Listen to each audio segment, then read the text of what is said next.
예수님이 많은 무리들이 주님을 따르는 것을 보고 그들을 불쌍히 여기셨어요. 그래서 주님이 그들에게 하신 것은 영적인 양식과 육적인 양식을 주셨는데, 영적인 양식은 말씀이요, 육적인 양식은 오병이어의 기적을 일으켜 주셨어요. 그 주님이 오병이어의 기적을 일으켜 주시는 그 안에 영적, 육적 하나님이 주신 복이 그 안에 다 들어가 있어요. 그래서 주님이 요한복음 6장에는 너희들이 나를 따르는 것은 표적을 본 까닭이 아니요 먹고 배부른 까닭이라, 이렇게 주님이 말씀을 하셨습니다. 그럼 이것이 무슨 뜻인가 하면, 제자들이 그 건너편에 주님이 가버나움 지역에 먼저 건너편에 가 있으라 했을 때 제자들이 그곳을 주님의 말씀대로 건너갔어요.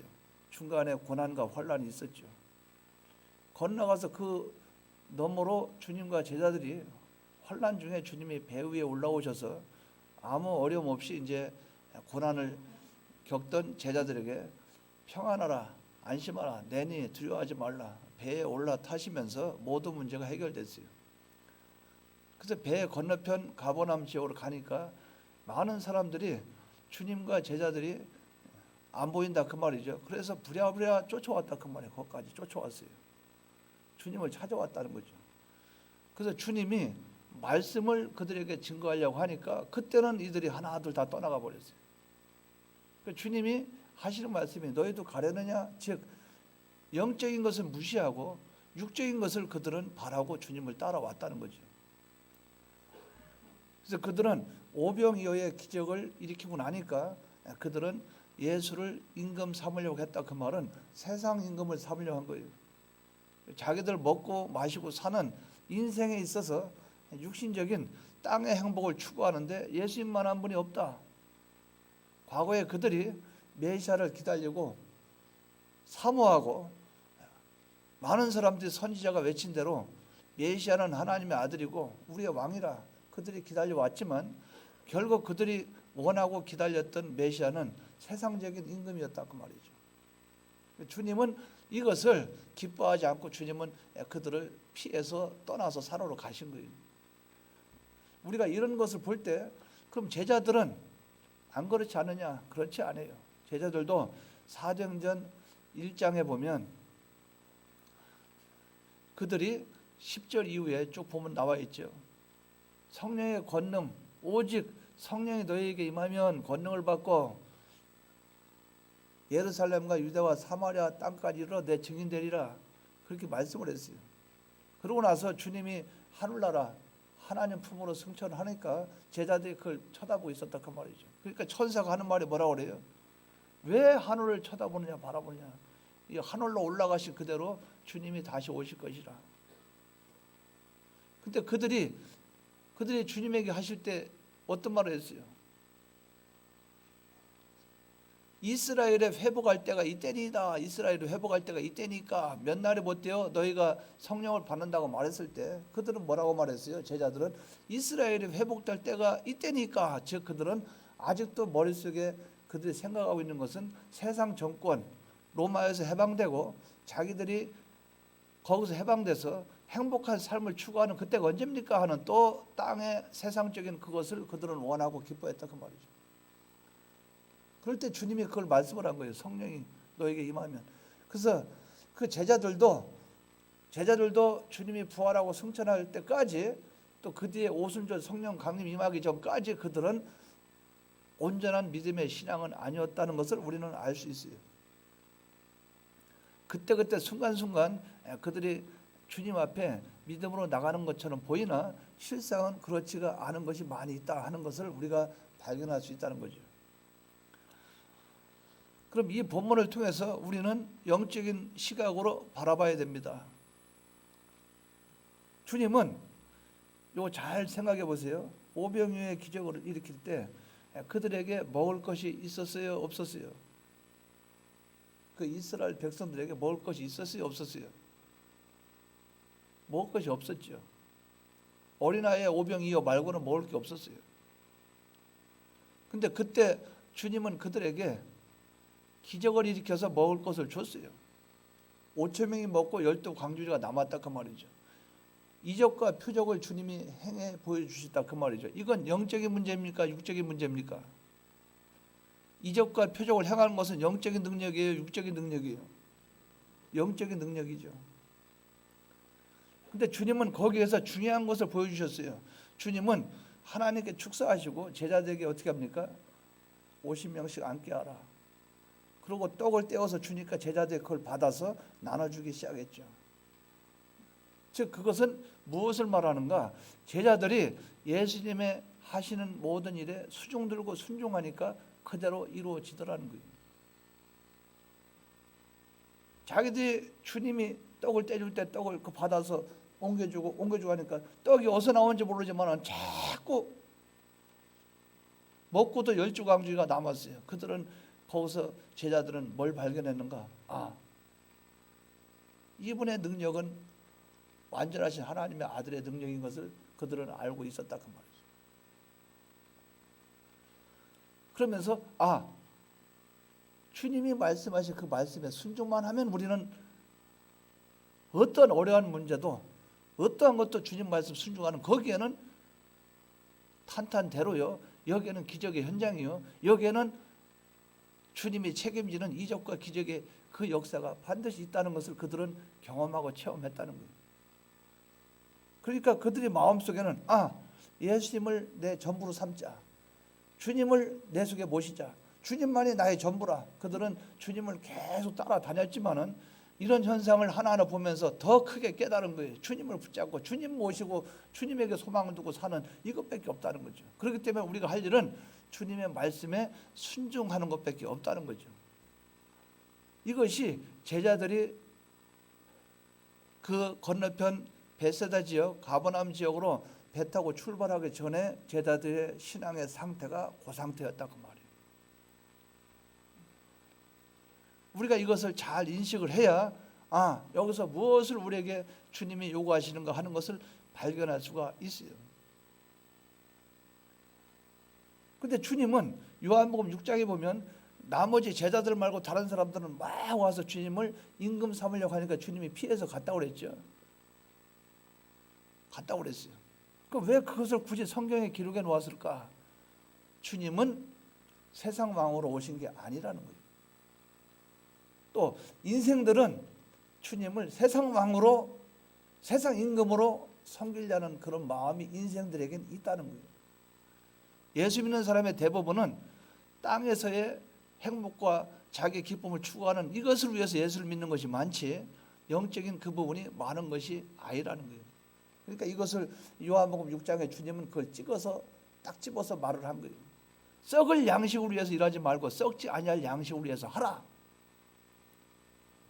그러면서 하나님의 일을 하라. 하나님의 일을 하라. 하나님의 일을 하라 하니까 하나님의 일이 뭡니까? 대체 하나님이 뭡니까? 하나님의 일이 뭡니까? 그들은 궁금했어요. 주님이 간단하게 말합니다. 예수를 믿는, 하나님의 보내신 자 예수를 믿는 그것이 하나님의 일이라. 여러분도 이해가 좀 안 될 수도 있겠어요. 예수를 자기 안에 모시고 사는 그것이 하나님의 일입니다. 그것이 우리가 믿음 생활이요. 그것이 하나님의 우리가 요구하신 뜻이에요. 주님이 내 안에 안 계시면 아무 의미가 없다는 거죠. 그러면 한번 생각해 봅시다. 자, 그들 속에는 주님이 전부요, 주님만 모시고 살아야 된다는 이것이요. 그렇기 때문에 어떠한 말씀이든 주님의 말씀만 순종하면 된다. 이런 신앙의, 이런 마음에, 이런 자세가 되었던 것이 제자들인데 제자들이 배를 타고 갔어요. 가는데 이 본문을 잘 보시면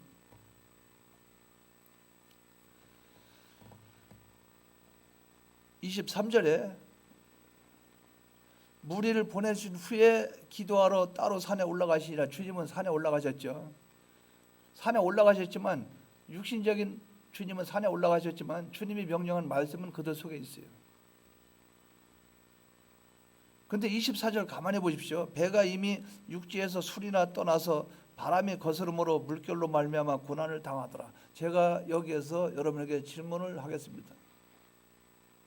제자들이 변질되니까 고난이 왔습니까? 물결이 이 본문에 보면 바람이 거스름으로 물결이 일어난 것이 제자들이 변질되니까 바람이 거스르고 물결이 일어났습니까? 제자들이 쭉 가다 보니까 바람과 물결이 일어나서 제자들이 그걸 보고 그 물결로 인하여 제자들이 고난을 당하게 됐습니까? 한번 여러분 질문에 답변하시기 바랍니다. 제자들의 신앙이 변질되니까 하나님이 물결을 일으켜가지고 그들을 회개하도록 만들려고 바람으로 거슬려서 물결이 일어나게 했는지, 아니면 바람과 물결은 일어나도록 되어 있는데 이들이 배 타고 가다가 그걸 보고 사람이 변질됐는지, 여기서는 어떤 것을 말하고 있냐 그 말이에요.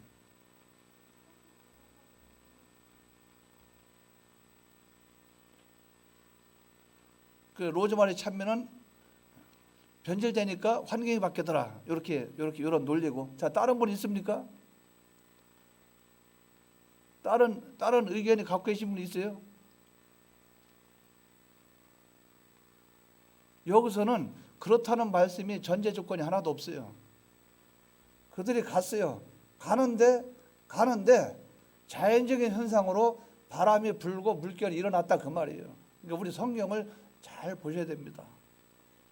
그래서 우리가 어떤 설교나 어떤 말씀 들으면 앞에서 누가 해서 무조건 믿지 말아요. 앞에서 그랬으니까 뭐 어떤 분이 그랬다더라. 그럼 절대적인 게 아닙니다. 설교는 그런 게 아닙니다. 말씀은. 자, 제가 그러면 하나 질문하죠. 베드로가 주님을 만났을 때 베드로가 어떻게 했어요? 물 위로 걸어오게 하소서 그랬죠. 그러니까 주님이 물 위로 걸어오라고 했어요. 걸어왔어요? 걸어오지 않았어요? 걸어왔죠. 근데 무엇을 인해서 베드로가 물에 빠져들어가기 시작했습니까? 바람 불고 물결 치고 그것이죠. 그러면 베드로가 걸어오는데 바람과 물결은 자연현상으로 그대로 불어왔던 거예요? 아니면 주님이 그대로 일으켜버린 거예요? 원래 있던 그 현상이에요. 베드로가 그 현상에 피동된 것 뿐이지. 그러니까 주님이 뭐라고 그래요? 왜 의심하였느냐? 믿음이 적은 자야. 그러니까 바람을 보고 빠져가는지라. 바람은 바람대로 불고 자기 믿음은 믿음대로 가면 되는 거예요.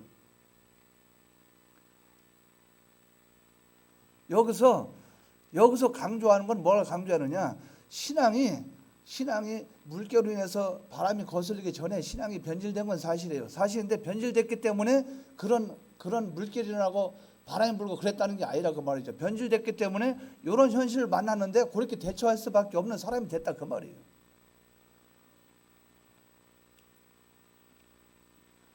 그리고 잘 보시기 바랍니다. 자, 봐요.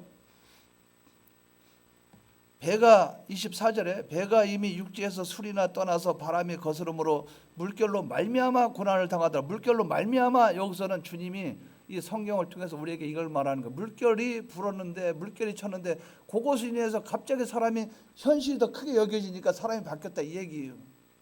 그처럼 이제 성경에 하나님 말씀이 기록할 때 그들이 배 타고 가다가 주님의 떡 먹은 것을 잊어버린지라 가서 그랬다 저랬다 이렇게 나오는 거 내용이.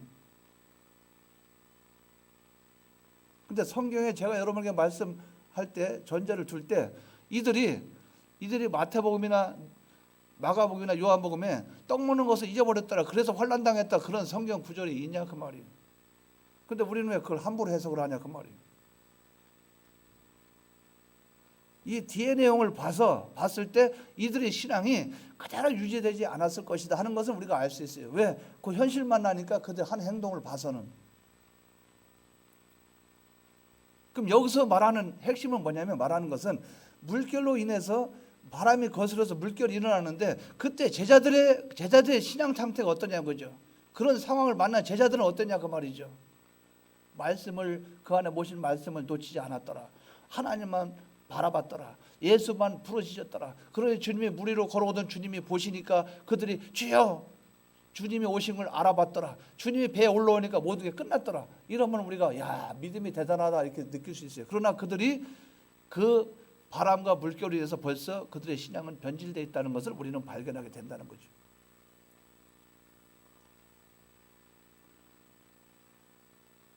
그러면 자 봐요. 배 타고 가요. 배 타고 가는데 요한복음에는 심리라고 말을 했고 이 본문에는 술이라고 말을 했어요. 심리라면 4kg 정도 되겠죠. 술이라고 말하면 4kg에서 반토막 따지면 2kg나 뭐 이렇게 되겠죠. 그러니까 어쨌든 2kg에서 4kg 사이를 배를 타고 갔어요. 배를 저으면서 갔어요. 배를. 이 제자들이 배를 막 저으면서 갔다고 말이죠. 저으면서 갔는데, 자, 수리나 갔더라. 수리까지 갈 때 그때는 신앙이 좋았는데 수리가 지나고 나니까 신앙이 나빠졌다. 그래서 바람이 불었다. 태풍 쳤다. 이 말이 맞습니까?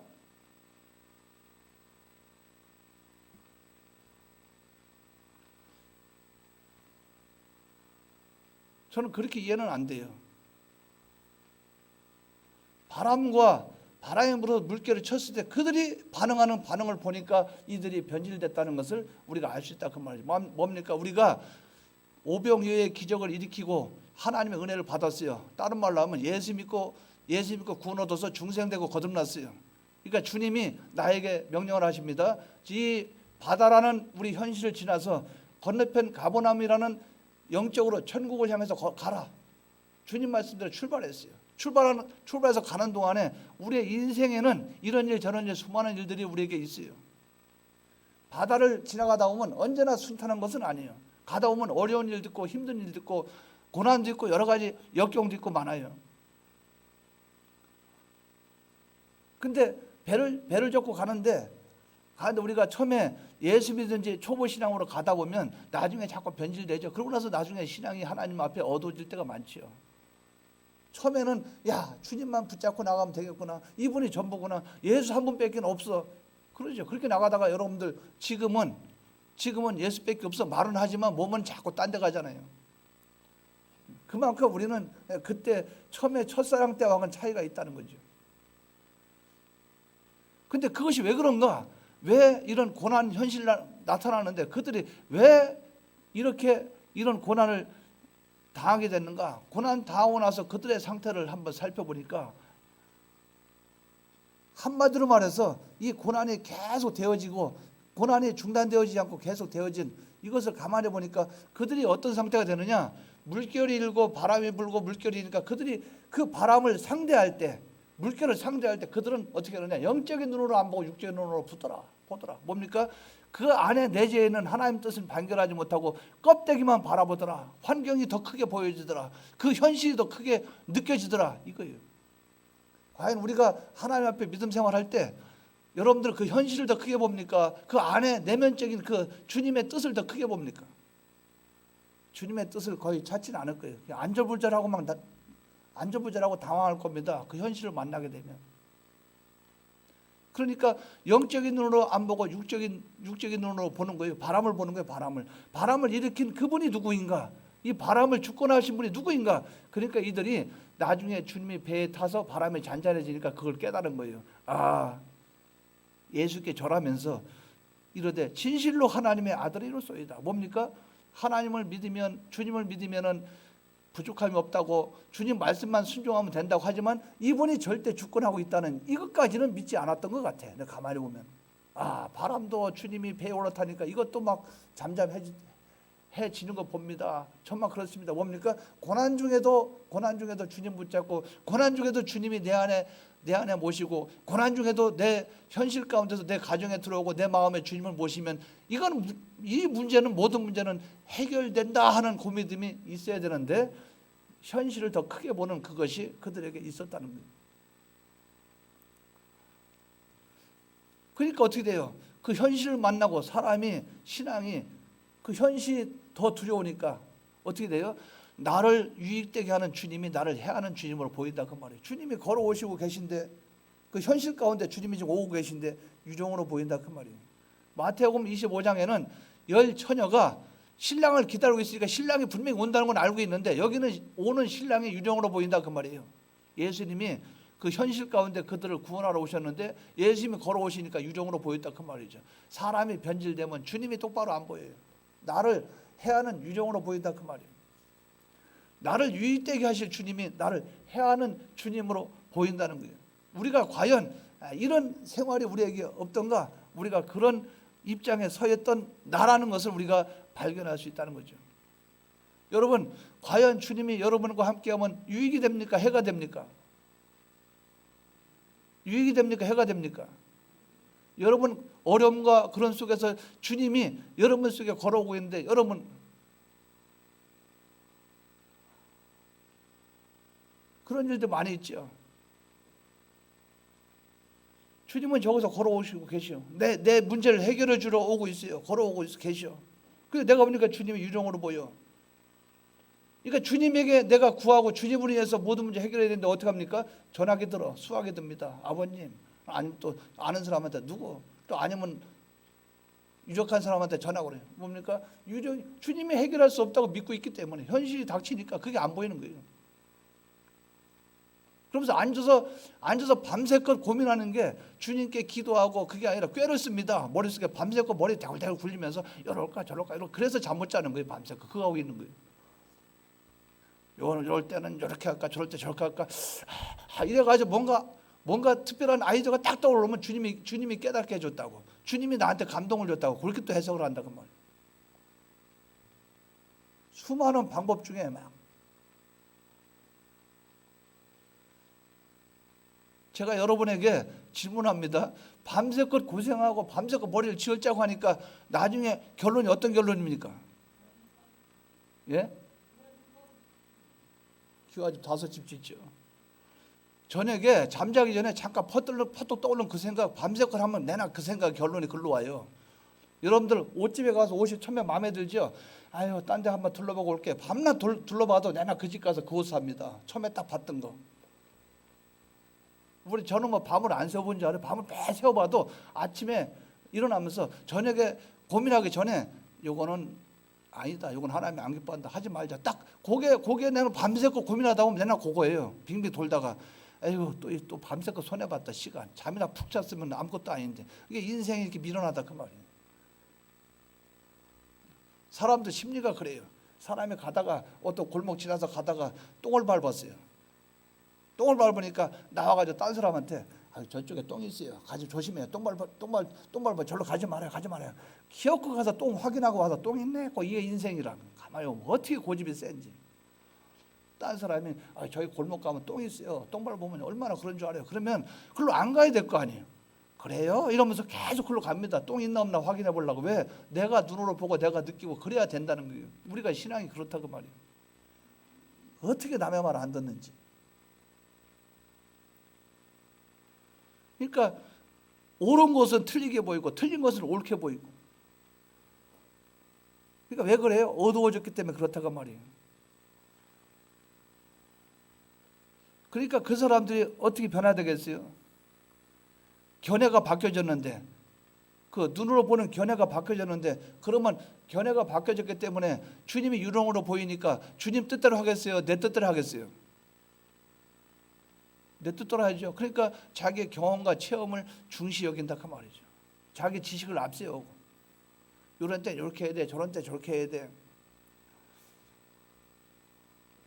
그래서 제가 요 예배 드리기 전에 요 나무도 쳐다봤어요. 나무도 이것도 쳐다봤어요. 밑에 기둥은 이만하게 올라오는데 왜 끝에는 요만할까 내가 가만히 봤어요. 자꾸 자르니까 그래요. 껍데기 자꾸 비끼니까 옷 벗겨놓으니까. 그 제가 그런 거 이거 보면서도 자연의 순리는 있는데 사람이 자꾸 근데 뭡니까? 고집을 못 꺾어요. 이게 자연적인 것이 이렇게 가다가 나무가 잎사귀가 마르면 밑에 축 처지죠. 그럼 지저분하잖아요. 볼 때는. 그런데 이런 과정을 겪어야 이것이 그대로 올라간다. 그러면 이거 탁 비끼고 그러면 이게 올라가다 굵어지기 전에 또 껍데기 비껴버리니까 자꾸 나중에 이렇게 얇아진다 그 말이죠. 나중에는 모르겠어요. 손톱 맞고 얇아질지 우리가 알 수 없다 그 말이죠. 그래서 이렇게 하면 이것도 보고 저것도 보고 이것도 한번 쳐다보고 일정하게 쫙 올라오다 얇아졌다 그러면 그거 가만히 살펴보면 파란 색깔이 있는데 이렇게 잡아 당겨서 껍데기 비껴놓은 자리를 이렇게 보면 안다 그러면 요건 비꼈구나. 그렇게 했구나. 뭡니까? 내가 살아온 경험과 체험을 중시하는 거예요. 자연의 이치 그거는 나하고 상관없는 거예요. 제가 우리의 신앙 문제도 그걸 말씀드린 거예요. 신앙 문제도 내가 이렇게 살아왔기 때문에 그게 옳은 거예요. 그게 굉장히 우리에게 심각한 문제라 그 말이죠. 그러니까 여러분들 내 경험과 체험과 내가 살아온 그것이 내가 그렇게 살아오고 중하기 때문에 하나님 말씀을 듣습니까? 안 듣습니까? 제가 여러분 질문하죠. 예배 드릴 때 하나님 말씀 들어요? 안 들어요? 제가 질문합니다. 예배 시간 말씀을 들어요? 안 들어요? 왜? 그대로 안 살 건데 말씀이 뭐가 그렇게 중요합니까? 시간 때우고 가면 되지. 왜 내가 그대로 안 살 거고 회개도 안 할 건데. 그러니까 예배 시간에 앉아 있어도 관심이 없는 거예요. 왜? 내가 그 말씀대로 만약에 여러분 회개합시다 하면 회개 안 할 건데 뭐. 또 그대로 여러분 온전히 주님 말씀대로 순종합시다. 순종할 수가 없는데. 왜 순종하려면 여러분 모험을 해야 되잖아요. 모험이 쉬워지겠어요? 온전히 줄 지키십시다. 여러분 온전히 줄 지키기 위해서 막 가서 살빼 쓰고 막 하겠어요? 그게 못한다 그 말이에요. 그게 쉽게 되어진 문제가 아니라 그 말이에요. 왜? 계속 그렇게 살 것인데. 그러니까 그 문제는 접어도. 그러니까 그 문제는 나오면 기회가 듣기 싫은 거예요. 그러면 일하다 가는 거예요. 그래서 제가 말씀드린 것은 그것을 두고 하라 마라 그런 것을 말하는 것이 아니고 주님이 우리에게 주신 말씀은 영생이고 생명이니 그것이 믿어지면 그대로 할 것이고 믿지 않아지면 그대로 못 할 것이다. 하나님 앞에 온전한 11조? 그게 쉽습니까? 하나님 앞에 온전한 11조 했어요. 그 다음에 해요. 만 원 벌 때 1,000원 했어요. 쉽지요. 100만 원 버니까 10만 원 해야 돼. 쉽지요. 1,000만 원 버니까 100만 원 해야 돼요. 1억 벌으니까 1,000만 원 해야 돼. 10억을 버니까 1억을 해야 돼. 그러니까 나중에는 그게 됩니까 안 됩니까? 그렇게 쉽게 돼야 안 돼요. 처음부터 그대로 하기 시작하면 될 수 있겠죠. 그러나 그대로 안 되면 어떻게 합니까? 그대로 안 되면 마음에 하나님 앞에 양심이 되고 막 양심이 찔리고 막 그럴 수도 있겠죠. 그러나 그것이 안 되면 어떻게 되냐면 이렇게 된다 그 말이죠. 100만 원 벌어도 11조가 10만 원이면 3만 원 하고 그 나머지 7만 원 남은 거로 감사하고 그다음에 선교도 하고 뭐 우리 가지고 마음의 정당화를 시킨다 그 말이에요. 내 마음에 하나님 그래도 하나님께 다 했습니다. 이렇게 왜 그렇게 된다 그 말이죠. 우리가 하나님 앞에 신앙이라는 게 그렇다 그 말이에요. 근데 11조 설교하면 11조 듣겠어요? 만약에 우리 교회 11조 세미나 한다면 여러분 다 참석하십시오면 와가지고 한쪽 구석에 자고 있지 그 듣고 있겠어요? 왜 그대로 안 할 건데? 간혹 한두 명이 내가 고민을 했는데 그 말씀이 오라 앞으로 그렇게 살아야지 그럴 수는 있겠죠. 일반적인 대부분의 사람들이 그 따라올 수 있겠냐 그 말이죠. 아니라 그 말이에요. 자기 경험과 체험을 중시 여긴다 그 말이에요. 왜? 주님이 유령으로 보이는데 그대로 했다가는 큰일 나는데 그대로 했다가 망하는데. 자, 골리앗이 왔어요. 골리앗이 왔는데 다윗이 골리앗과 싸우러 가요. 다윗 같은 믿음이 아닌 사람은 골리앗에게 갑니까 안 갑니까? 안 가죠. 가면 뭡니까? 죽어서 와요. 시체로 온단 말이에요. 시체로. 근데 다윗은 믿음이 있기 때문에 골리앗을 물리칠 수 있었던 거예요. 똑같이 신앙생활해도 다 다윗이 되지 못한다 그 말이에요. 우리가 이런 것을 바로 깨닫기 바랍니다. 그러니까 이 현실 속에서 지금 우리한테 이걸 말하고 있구나. 자기의 경험과 체험 뭡니까? 딱 떠오르는 게 우리는 어부 아니야. 또 바다에서 이런 현실 만났지. 그러니까 우리가 한번 해보자. 베드로 너는 노를 저. 요한 너는 왼쪽에서 그 배는 구멍을 조금 뚫어놨기 때문에 그 물바지라고 했기 때문에 그걸로 물이 막 들어오면 배에 꽉 찰 거 아니에요. 바가지 퍼 이러고 있겠죠. 우리가 그런 문제가 있다 그 말이에요. 그러니까 그렇게 되니까 결국 이러한 상황인 자기 자신이 이런 상황이기 때문에 결국 그 제자들은 뭡니까? 목적지를 향해서 못 가게 된 거죠. 왜? 그 고난, 그 환난, 바람, 물결 이것을 뚫고 나가야 되는데 거기다가 갇혀버리니까 한 발짝도 못 나가게 되는 거죠. 그러니까 자기 속에는 주님의 말씀이 내 안에 거하고 있다면은 평강이 있고 기쁨이 있고 이래서 막 하나님이 해주실 거야, 하나님이 해결해 줄 거야, 걱정하지 마라, 주님이 해결해 줄 거야 이러면서 나갈 수 있는데 근심과 두려움으로 가득 찼죠.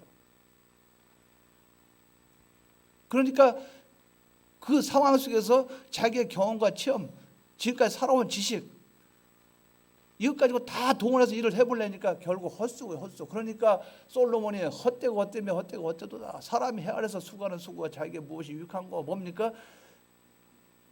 솔로몬도 마지막 결론이 여호와 하나님을 경외하면서 그 말씀을 따라 말씀을 그대로 순종해 나가는 것이 사람의 본분이라고 그랬잖아요. 말씀 순종하는 게. 근데 여기는 말씀이 없어.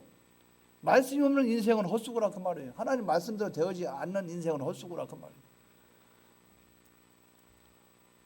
제가 그것을 가지고 굉장히 고민도 많이 했어요.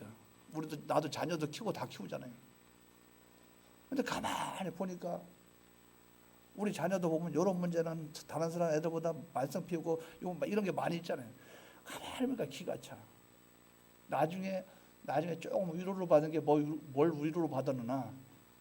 뭘 위로를 받았느냐? 말 잘 듣고 공부 잘하고 월급 잘 타오고 또 주위 사람한테 인정받고 그렇게 하면서 예수 열심히 안 믿고 우리 애들도 이래서 열심히 안 믿고 똑같으면 니나 내나 세상 말로 니나 내나 헛수고는 똑같이 헛수고다. 그래 거기서 평가할 게 없다 이렇게 결론이 나오더라고요. 왜 인간의 지평선 아래로 볼 때는 공부 잘하고 열심히 하고 그래서 부모한테 효도도 하고 다 하는데 예수 안 믿으면서 그렇게 하는 거하고 예수 안 믿으면서 내 부모한테 말씀 피우는 거하고 하나님 앞에 갈 때 내나 똑같이 결과는 똑같이 헛수고인데 그런데 우리는 사람을 평가할 때 믿음으로 평가 안 하고 너는 왜 이렇게 속을 새기냐 옆집 애는 잘하는데 근데 잘하는데 주님 말씀 안에서 잘한다면은 인정이 되겠죠. 말씀 안에서 하는 것이 아니고 인간적으로 그냥 도덕적으로 그냥 잘하고 있다 그 말이에요. 그럼 어떻게 평가할 것이냐? 그것을 생각해 볼 때 제가 위로를 받았다 그 말이에요. 결국은 인생은 신앙 문제로 들어가서 결론이 나야 되지 눈에 보이는 그것 가지고는 판정될 부분이 아니구나.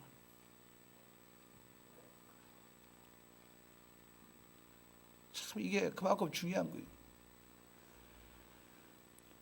그래서 간단히 이제 결론 말씀드려요. 그러니까 우리는 어떤 해결책을 가져야 되느냐? 어떻게 해야 우리는 이 문제에서 해결받을 수 있을까? 이 풍랑이란 풍랑, 이 바람이란 바람, 거기에서 한 발짝도 못 가고 주님에 대해서 유정이라고 말하고 이리 비틀 저리 비틀 하는 그 상황 속에서 이 문제가 어떻게 해결돼서 무사히 그 건너편 가버나움으로 이 배가 무사히 가게 됐느냐? 첫째는 말씀을 내 안에 모셔야 돼요. 주님이 저 건너편에 가라. 그랬을 때 주님의 그 말씀을 내가 받았죠. 말씀을 받고 쭉 갑니다. 가는데 이 바람이 일고 물결이 막 거세지고 배가 뒤집힐 정도로 힘들어지니까 말씀이 내 속에 없어져 버렸어요. 내 속에 말씀 떠나면 견해가 삐뚤어지고 말씀 떠나면 우리가 인간적인 자기 힘과 노력으로 살게 돼요. 그러니까 주님이 와서 뭐라고 말합니까? 주님이 내니 안심하라. 요 본문 보십시오. 26절 제자들이 그가 바다 위로 걸어오심을 보고 놀라 유정이라 하며 무서워하여 소리 지르거늘 그들이 나를 유익되게 할 뿐이 나를 해할 뿐으로 유정으로 보인다는 것은 뭡니까? 지식이 삐뚤어졌기 때문에 그래요. 그러니까 주님이 그들에게 말할 때 이렇게 말합니다. 27절 예수께서 즉시 이르시되 안심하라 나니 두려워하지 말라. 이게 누구 말씀입니까? 누구 말씀이에요? 예수님이 말씀을 벌써 바로 주셨다 그 말의 말씀을. 사람이 어렵고 힘들 이런 고난 이럴 때 말씀이 빨리 내 속에 들어와야 돼. 주님이 내니 안심하라 두려워하지 말라. 주님이 말씀을 하셨어요. 그걸 내가 들었어요. 그러니까 주님이 유정으로 보여요? 주님으로 보여요? 이제 정상의 눈으로 영적인 말씀이 들어오니까 보니까 자세히 보니까 주님이 보여요. 말씀을 내 안에 모셔야 된다 그 말이에요. 우리가 어려운 일, 고난, 환난 내가 감당할 수 없어 그때 말씀을 여러분들이 모시기 바랍니다. 말씀이 여러분 속에 들어오면 그 말씀이 여러분을 완전히 바꾸나요. 주님은 예수님을 유정으로 알고 놀라 소리칠 때에 즉시 주님은 말씀했다고 그랬어요. 안심하라 내니 두려워하지 말라. 마음의 평강이 임하는 것은 우리 속에 주님의 말씀이 가득 찰 때 우리 속에 평강이 임하게 돼요. 말씀으로 여러분 속을 채우시기 바랍니다. 말씀이 여러분 속에 거하면 만사형통이에요. 문제 해결. 그래서 어떨 때 제가 걸어갈 때 그런 걸 느낄 때 많아요. 옛날에는 참 그랬는데 요새는 내가 하늘나라 갈 때가 가까이 됐는가 모르지만은 요새는 참 많이 그런 생각 들어요. 길가에 가면 노숙자들이 있잖아요. 그러면서 어떤 차는 노숙자 있고 또 우리 요 비산동 보면 인격이 제로인 사람들 많잖아요. 차가 다니는 길이 있는데 그 옆에다 또 세우는 사람도 있잖아요. 이 동네는 희한한 동네 안에 차가 쭉. 그럼 내가 볼 때 노숙자나 너나 똑같다.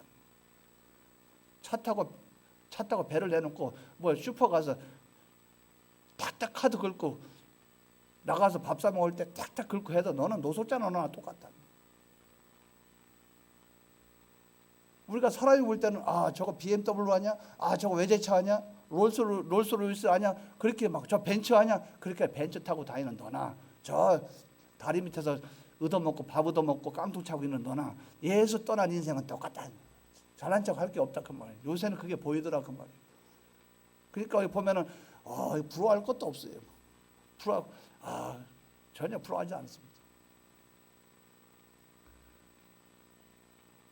다리 밑에 깡통 차고 있다가 가서 복음을 전할 때 예수 믿으면 구원 얻습니다. 그 사람이 아이고 예수 믿으면 구원 얻는 거 나 같은 인간이 구원 얻을 수 있습니까? 예, 믿으면 구원 얻습니다. 아멘. 저희 오늘부터 교회 가면 안 되겠습니까? 그 자가 BMW 끌고 다니고 외제차 끌고 다니고 비산동에다가 주차 옆에 또 세워놓는 그 사람도 낫다 그 말이에요. 어떻게 저렇게 뻔뻔한지 어떻게 양심이 있는지 어떻게 차선에다가 차를 세우고 다녀요. 차를 그것도 일자로 쭉. 그러니까 이 동네는 막 희한해. 경찰이 뭐하고 있는지 모르겠어요. 그냥 유튜브 올라가면 좀 들었으면 좋겠어. 경찰들이 딱지를 10만 원짜리 탁탁 떼어놓으면 금방 해결될 것을. 차선이 있으면 그 앞에 줄 거놓고 차 세우라고 했잖아요. 거기다 세우는데 차선이 있는데 어떻게 차 다니는 그게다 차 세워놓고선 반대 제가 오다 보면 우리끼리 막 겹쳐서 곧 삐져나오려고 얼마나 애를 먹는지 알아요. 근데 어떻게 그렇게 세워놓고 가서 참 이해가 안 돼요. 그러니까 경찰이 와서 20만 원짜리 10만 원짜리 한 번만 때려놓으면 사람이 돈 앞에 장사 없다고 그러면 저기가 싹 비워질 텐데. 그래서 제가 속에 그 생각도 한 적이 있어요. 촬영해가지고 유튜브에 올려버릴까. 비산동의 전경 이래가지고 비산 7동 모양새 주차의 형태 이래가지고 막 확 올려버릴까 이 생각도 한 적이 있어요. 지식이 삐뚤어지면 사람이 삐뚤어진다. 그러니까 그 안에 우리가 만나는 현실 그 가운데 하나님 말씀이 들어오니까 주님이 주님으로 보이더라. 나를 해하는 것처럼 보이는데 유일된 주님인 것으로 우리가 알게 된다. 말씀을 여러분 안에 모시기 바랍니다.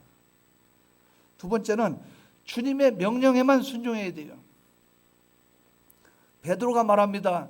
주여 만일 주시어던 나를 명하사 물 위로 오라 하소서 이렇게 말했어요. 이건 하나의 베드로를 통해서 우리에게 간접적으로 깨닫게 하는 거예요. 그럼 주님이 명령대로 베드로야 물 위로 오라 할 때 베드로가 그 말씀대로 했어요 안 했어요? 물 위로 걷게 하소서 그러니까 주님이 물 위로 걸으라고 했어요 안 했어요?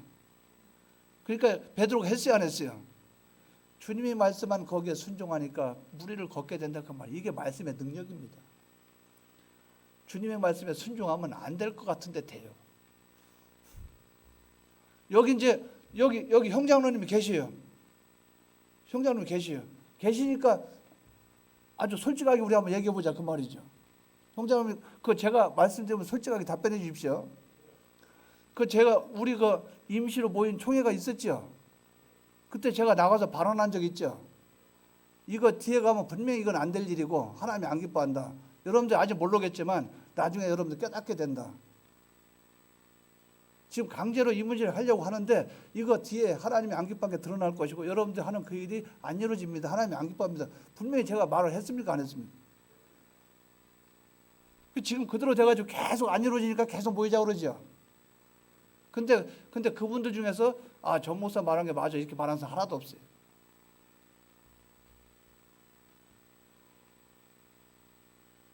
우리가 바로 알아야 돼요. 보통 힘든 게 아닙니다. 전체 다 있는데 나와서 그 말을 한다는 게. 속에 감동이 속에서 그런 게 있어요. 그것을 잘했던 못한 그런 걸 논하는 게 아니에요. 여러분, 우리가 하나님 말씀대로 살지 못해도 내가 그렇다 할지라도 다른 사람이 그대로 사는 거 보면 안타까워요. 우리 교회가 그 길로 가면 안 되고 안타까워. 그래서 정평적과는 해줘야 된다 그 말이에요. 이건 아닙니다. 여러분 차 끌고 갈 때 낭떠러지 떨어지는 거 알면서 가만히 앉아 있었겠어요? 옆에 앉아 있었겠어요? 그 내일이 아니라고? 나중에 같이 떨어지려고? 우리가 그걸 바로 깨닫고 나가야 돼요. 주님 명령에만 순종할 때 주님은 책임져 주셔요. 그러나 주님 명령의 뜻이 아닐 때 순종하면 주님이 책임져 주지 않아요. 여러분 이거 바로 깨닫기 바랍니다. 베드로가 배에서 막 서로 노젓고 난리 피울 때 베드로가 요한아 그 노를 왼쪽으로 져서 오른쪽으로 져서 그래서 그렇게 순종했다 해서 배가 가버나움으로 가는 게 아니에요. 주님의 명령에 순종할 때 가게 된다 그 말이죠. 우리는 주님의 명령에만 순종하는 역사가 있기를 바랍니다. 세 번째는 주님과 가까이 있고자 하는 소망이 우리에게 있어야 돼요. 베드로의 특징은 뭡니까? 다른 사람보다 먼저 서두르는 거예요. 요한복음 21장에 주님인 것을 알자 베드로가 겉옷을 두른 채로 물에다 뛰어들었어요. 주님이요. 왜? 천천히 배 타고 가서 주님 만나면 되는데 조급하다 그 말이에요. 빨리 만나고 싶다 그 말이에요. 본문에서도 바다 위를 걸어서 주님께 가고자 하는 이 베드로의 그 심정이 나타나요. 이것이 주님과 함께 하고자 하는 사람의 모습이에요. 왜? 주님이 걸어오면 기다리면 주님이 오실 건데 베드로는 빨리 주님 만나고 싶으니까 나로 하여금 물 위로 걷게 하소서. 왜? 가가지고 제일 먼저 주님 만나는 게 베드로예요. 우리는 주님과 가장 가까이 있고자 하는 소망이 있어야 됩니다. 주님과 가장 가까이 있고자 하는 소망이 있어야 돼요. 여러분들 자녀가 한 4명, 5명 된다 가정해봐요. 그러면 아빠가 그 막내를 하나 안고 있으면 그 조금 큰 애가 몇 달 더 먼저 태어난 애가 땡깡을 하면서 아빠 그 품을 패집고 들어온단 말이야. 해집고 들어와요. 나도 안아달라고.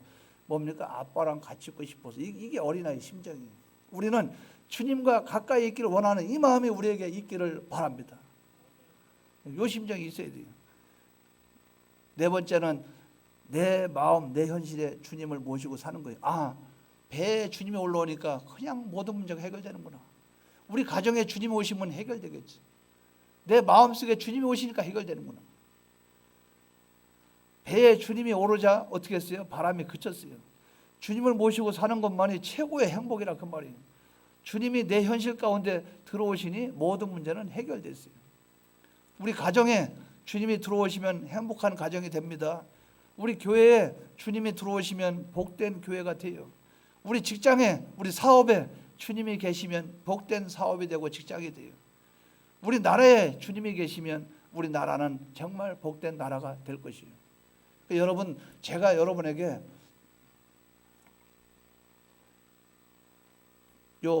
뭐랄까요? 이 지구멍도 볕돌날이 있다고 그런 표현 비슷하게 약간 태양의 빛을 비친 건 약간 여러분에게 잠깐 설명을 드린다면 코로나로 인해서 우리가 어려움을 겪고 있죠. 그럼 코로나를 일으킨 분이 누굽니까? 하나님이죠. 그러면 그 하나님의 코로나로 인해서 정치나 사회나 여러 가지 덕분한 사람도 있고 해보는 사람도 있고 여러 가지 우리나라가 전반적으로 지금 어렵다 그런 말 하죠. 정치도 어렵고 또 사람들도 비도덕적이고 또 코로나로 인해서 우리가 여러 가지 어렵고 이게 전반적인 것이죠. 누가 하는 거죠? 하나님이 하시죠. 그러면 하나님이 이 문제를 해결할 수 있다는 거 믿습니까? 안 믿습니까? 그러면 간단히 생각하십시오. 하나님의 코로나를 걷어가면 정치 바뀝니다. 인간성 바뀝니다. 도덕 바뀝니다. 우리나라가 왜 이래? 안 그래? 하나님이 하셨기 때문에 하나님의 코로나를 걷어가면서 도덕성도 살아나고 걷어가면서 정치도 살아나고 그다음에 모든 것 이런 역사를 여러분이 경험하게 될 거예요. 왜 하나님이 하시기 때문에 우리는 그렇게 믿으면 된다 그 말이죠. 우리는 할 수 없지만 하나님이 하시거든요. 왜? 우리가 모시면 되니까 우리가 이것만 하면 모든 문제가 해결된다는 거죠. 결론을 말씀드립니다. 요 4가지를 우리가 한번 기억해 보자 하는 거죠. 우리가 이 어려움 속에 해결할 수 있는 해결책은 따라하시기 바랍니다. 첫째, 말씀을 내 안에 모셔야 된다. 말씀을 모시는 저와 여러분 되시기를 바랍니다. 둘째, 주님의 명령에만 순종해야 된다. 주님의 명령에만 순종하는 저와 여러분 되시기 바랍니다. 내 말 듣지 말아요. 목사님이 그랬다 저랬겠다. 하나님 말씀과 어긋나면 제 말 안 따라도 좋아요. 목회자는 그런 성도를 기뻐하고 좋아하는 것이지. 그래서 목회의 가장 보람이 뭐냐? 그런 사람들이 자꾸 많이 생기는 걸 좋아한다 그 말이에요. 목회자는 진짜 목회자는 사꾼이 아닌 이상은 신앙생활 잘하는 거 그거 좋아합니다. 세 번째 따라하시기 바랍니다. 주님과 가장 가까이 있고자 하는 소망을 갖자. 그저 남녀관계, 이성관계에서 서로 뺏으려고 삼각관계 하면 난리 피우는데 왜 주님을 못 뺏어와요? 뺏으려고 애를 써야 되지.